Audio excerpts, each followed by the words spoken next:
1. Introduction. My name is Alice and I am 26 years old. I grew up in a small town where life is very simple.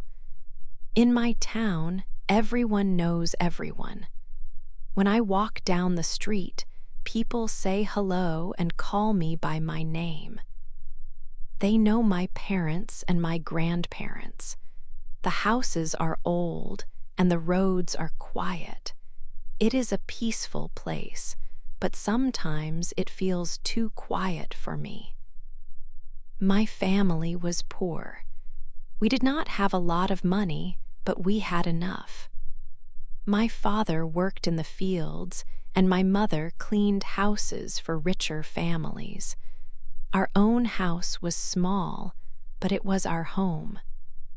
I always had food to eat and clean clothes to wear. Life was simple, and every day was almost the same as the day before. I love my family and my town, but deep inside, I always wanted something more. I read books and magazines about the big city. I dreamed of a different life, a life with more excitement and new opportunities. I felt like I was waiting for something to happen, but I did not know what. One Sunday morning, everything started to change. My family and I went to church, like we did every week. I sat in our usual seat near the back. The sun came through the old glass windows. Then a man walked in. He was a stranger. No one in our town was a stranger. He was tall and handsome. His clothes were very clean and white. He did not look like the men from our town. People immediately started to whisper to each other. "Who is that?" I heard someone ask. Mrs. Gable, who always has the town news, leaned over and said he was from the city. She said his name was John and that he came from a very rich Christian family. He sat down near the front and listened to the service. I could not stop looking at him. He seemed so different from everything I knew. From the moment I saw him, I felt a change inside me. It was a strange and new feeling. I did not understand it at the time. I only knew that my quiet, simple world was not the same anymore. That Sunday was the beginning of a new story for me, a story about unexpected feelings and a future I could never have imagined. 2. First talks. The final song ended and the Sunday service was over. People stood up, talking and laughing as they walked out into the bright sunshine. As usual, I waited near the back, hoping to leave without anyone noticing me. But that Sunday was different. I saw John walking through the crowd, and he was coming directly to me.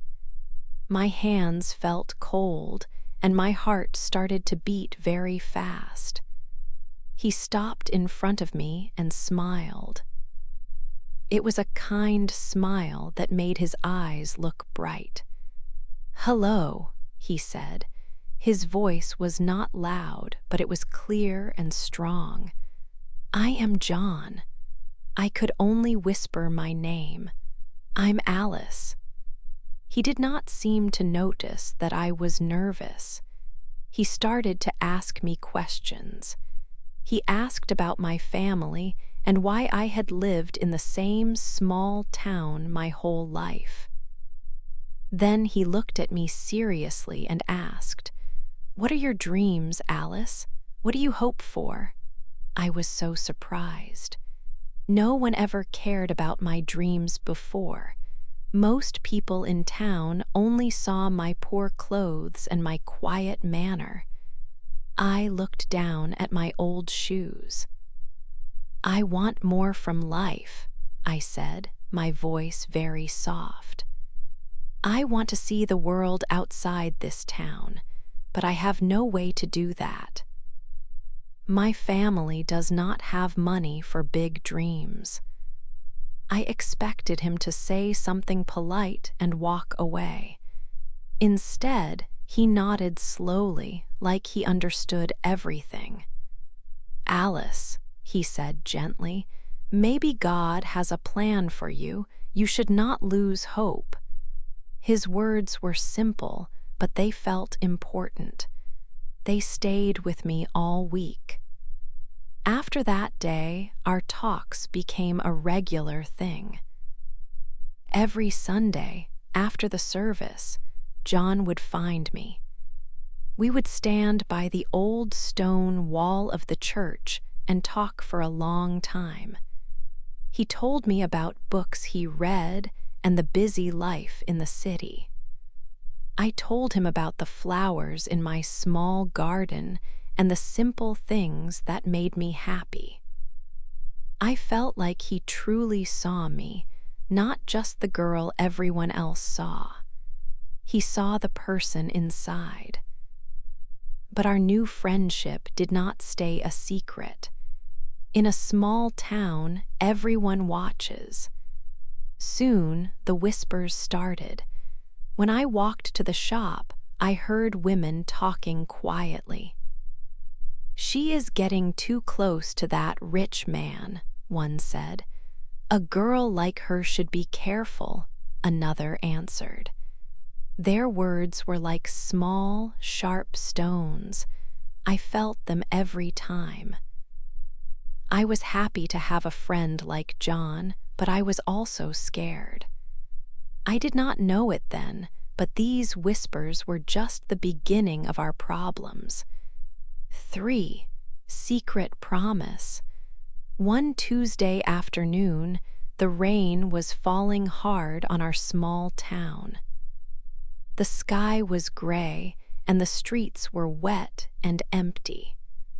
I received a small, folded note from John. It said, "Meet me behind the old church at 3 o'clock. It's important." I was curious and a little worried. Why behind the church?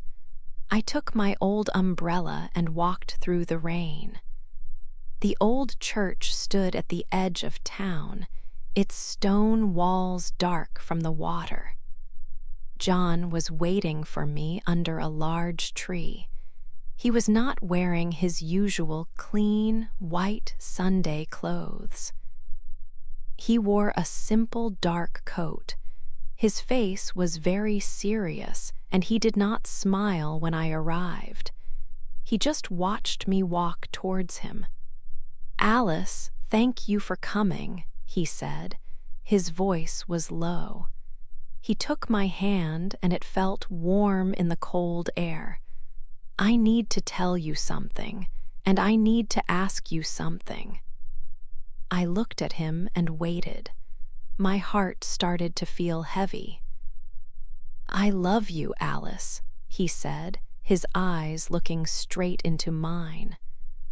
"I want you to be my wife. I want to marry you." I could not breathe for a moment. All I could hear was the rain and my own heart beating very fast. I was so happy, but then he continued. "But there is a problem. We must keep our marriage a secret for now." He explained everything. "My family is very traditional," he said. "They have a lot of money and they live in the city. They believe I must marry a woman from a rich family. They will never accept you because you are from a small town and your family is poor. They will not understand." Fear and hope were fighting inside me. A secret marriage felt dangerous. It was a big risk. What if his family discovered our secret? But when I looked at John, I saw the love in his eyes. I trusted him. This was my chance for a new life, a life filled with the love I always wanted. I took a deep breath. "Yes," I whispered. "Yes, John, I will marry you." A small, sad smile touched his lips. He seemed relieved but also worried. That same night we married. It was not in the big church. It was in a small, quiet room. The pastor was there, along with two of my best friends and one of his trusted friends from the city. They were our witnesses. The room was lit by a few simple candles. We made our promises to each other. We promised to love and protect each other forever. It was a quiet, secret start to our new life together. I was now Alice, John's wife, but nobody in the world could know. 4. Mother's cold eyes. After our secret wedding, I moved into John's family home. It was a very big house in the city, much larger than any house in my small town. It had many rooms, beautiful furniture, and a large, green garden. Everything looked expensive and perfect. I was excited to start my new life with my husband, but I was also very nervous. I hoped his family would like me. I wanted to be a good wife and a good daughter-in-law. On my first day, John introduced me to his mother, Grace. She was a tall, elegant woman. Her clothes were expensive and her hair was perfect. She smiled when she met me, but her smile did not feel warm. Her eyes were cold, like ice on a winter morning. When she looked at me, I felt a shiver down my back. When John was in the room, Grace was polite. She called me dear and asked me questions about my life. But the moment John left, her face changed. The polite smile disappeared. She just watched me with her cold eyes, and she did not say anything. It made me feel very uncomfortable. She made it clear that I was not welcome. One afternoon, when John was at work, Grace asked me to come into the study. She closed the door behind us. Her voice was not soft anymore. It was hard and sharp. "You married my son," she said, "but do not think you can take his money." I was shocked. I did not know what to say. I loved John, not his money. Then she put a paper on the big wooden desk. "Sign this," she said. I looked at the document. There were many words I did not understand, but I understood one part very clearly. It said that if John died, I would get nothing from the family. I would have no money and no house. I felt a deep sadness in my heart.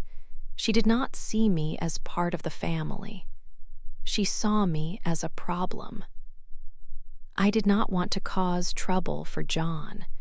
With a shaking hand, I took the pen and signed the paper. In that moment, the beautiful house felt like a cold prison. 5. Hidden reason. Life in the big house was quiet and lonely. John was often busy with his family's business, and I spent many hours by myself. The house was beautiful, but it never felt like my home. The silence was heavy.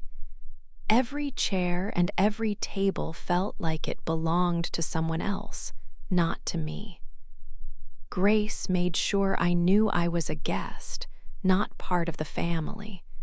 Her cold eyes followed me everywhere. One evening, I decided to clean John's father's old study. The room was dark and full of old books. I wanted to do something useful to pass the time.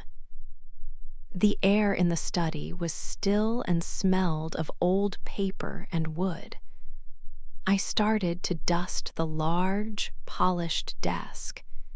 It was a piece of furniture from a different world. It had many small drawers.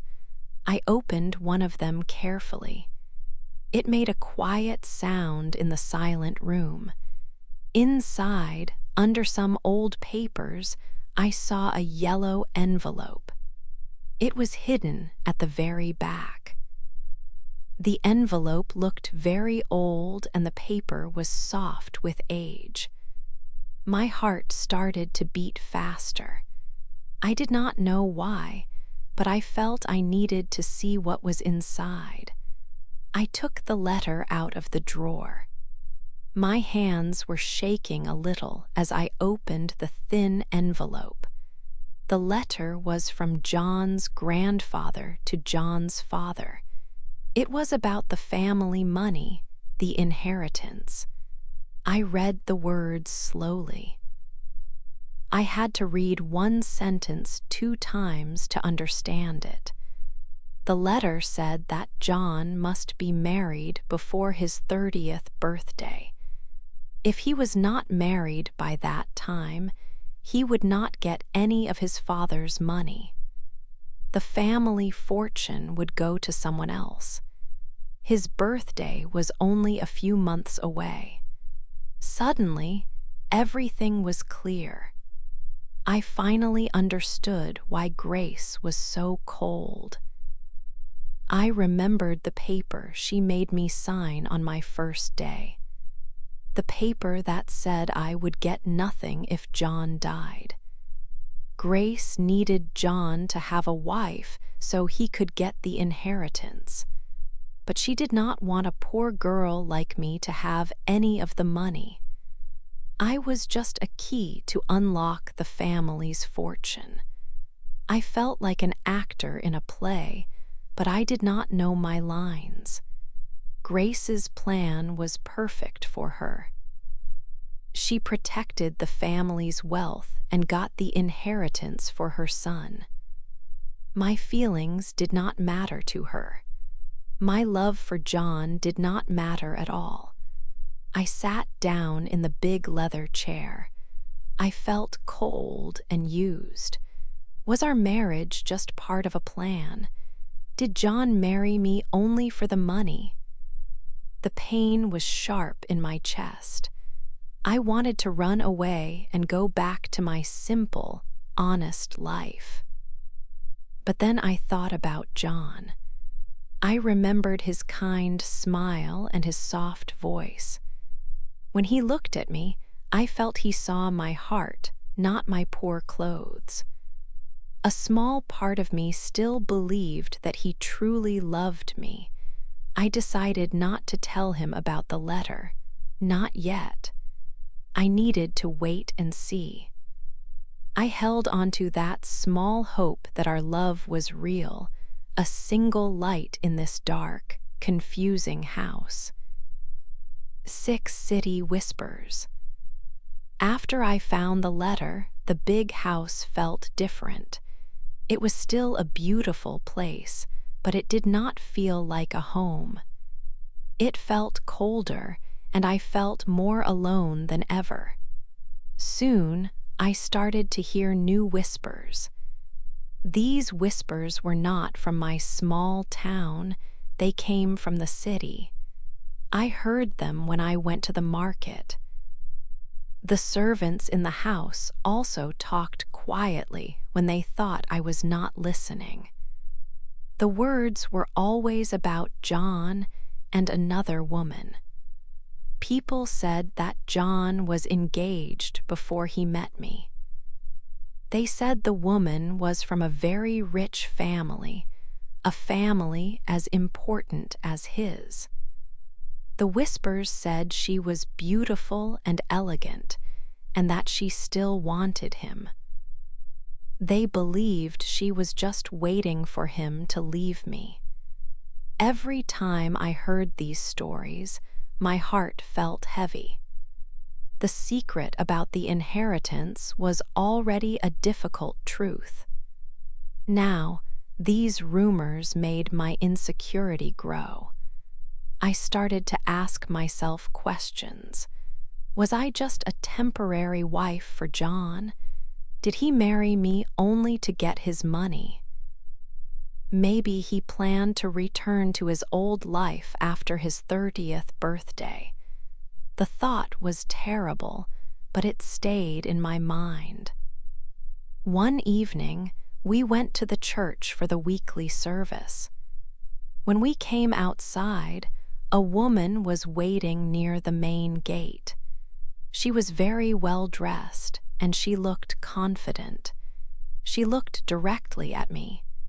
John was speaking with the pastor and did not see her.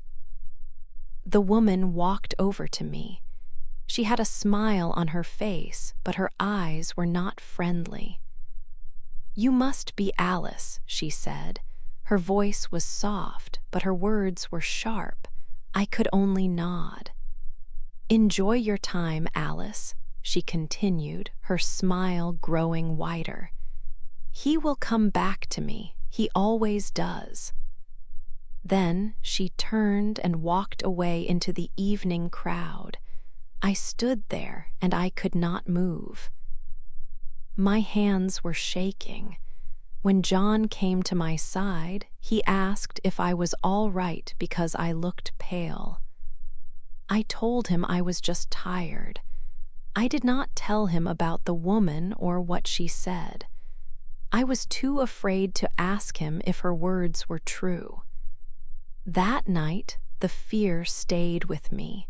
It was a heavy weight in my heart, a new secret I had to keep. 7. The choice, living in the big house, became more difficult every day. Grace, John's mother, was always watching me. She never said kind words. When I tried to help in the kitchen, she told me I was doing it wrong.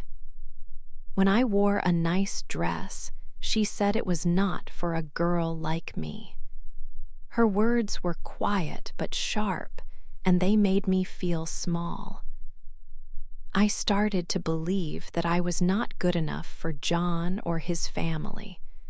I often felt sad and alone, even when John was with me. The big house did not feel like a home. It felt like a cold, empty place where I did not belong. One evening, there was a big family dinner. John's uncles and aunts were there. The table was long and full of expensive food. I tried to be perfect. I sat straight and ate slowly. But I was so nervous that my hand shook and I dropped my fork. It made a loud noise on the floor. Everyone stopped talking and looked at me. Grace's eyes were like ice. I felt my face become hot with shame. I wanted to disappear. After the guests left, the house was very quiet, but it was a heavy, angry quiet. Grace stood in the middle of the large living room. She looked at John, but her words were for me. "This cannot continue," she said. Her voice was hard and cold. "You must make a choice, John. It is this family and all our money, or it is her." My heart started to beat very fast. It felt like a stone was in my chest, and it was hard to breathe. I looked at John's face. He looked so sad and tired. I did not want to be the reason for his pain. I loved him too much for that. With tears in my eyes, I spoke in a small voice. "John," I said, "if you want to leave me, I will go. I will understand." He did not answer me. Instead, he stood up and walked over to me. He took my hand. His hand was warm and strong, and it made me feel safe.